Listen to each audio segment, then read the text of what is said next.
আজকে আপনি যে কথাটা বললেন আমার নাম ধরে আপনি সারাসার মিথ্যা কথা বললেন, সারাসার মিথ্যা কথা বললেন। বলে আমি দুদিন ধরে এখানে কিছু বোম রেখেছি, কিছু অস্ত্র ফস্ত্র আছে, তবে এই খবরটা নাকি এসপির কাছে পৌঁছে গেছে, এসপি নাকি আমার ঘরটাকে ঘেরাও করবে। ভাই কালকে পঞ্চায়েত ভোট, তুমি সকালবেলা এসে আমার গেটের কাছে একটু দাঁড়িয়ে থাকবে। আমি আপনার এই কথার উপরে আমি প্রতিবাদ করছি, আমি কন্ডেম করছি, আমি ধিক্কার জানাচ্ছি। অবিলম্বে আপনি এই কথাটাকে উদ্ধ করুন, অবিলম্বে আপনি এই কথাটাকে উদ্ধ করুন। আপনি আমার নাম কেন নিয়েছেন? কোথায় আপনি আমাকে বলেছেন যে আব্বাস সিদ্দিকের বাড়িতে চলো আমরা দুজন মিলে দাঁড়াই, গার্ড করি, অ্যাডিশনাল এসপি কে ঢুকতে দেবো না? আজকে বাংলার মানুষ সাফির সিদ্দিকীকে চেনে, চেনে। আমি অন্যায় দেখলে প্রতিবাদ করি, আমি অন্যায়ের বিরুদ্ধে কথা বলি, যে ন্যায় ভালো কাজ করে আমি তার প্রশংসা করি।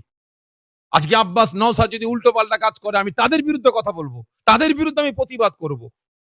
কিন্তু আজকে আপনি যে কথাটা বললেন আমার দাদা পীরের মানে পরিবারকে, ফ্যামিলিকে আপনি ছোট করলেন, শুধু আব্বাস নয়, আজকে আপনি এটা বললেন সাধারণ মানুষ কি ভাবছে যে পীর সাহেবরা বাড়িতে বাড়িতে পিস্তল রাখে, বোম রাখে, অস্ত্র রাখে, আর পীর সাহেবরাই সেখানে গিয়ে পাহারা দেয়। এটাই তো আম পাবলিক বুঝবে। অতএব অবিলম্বে আপনি কথাটাকে উদ্ধ করুন।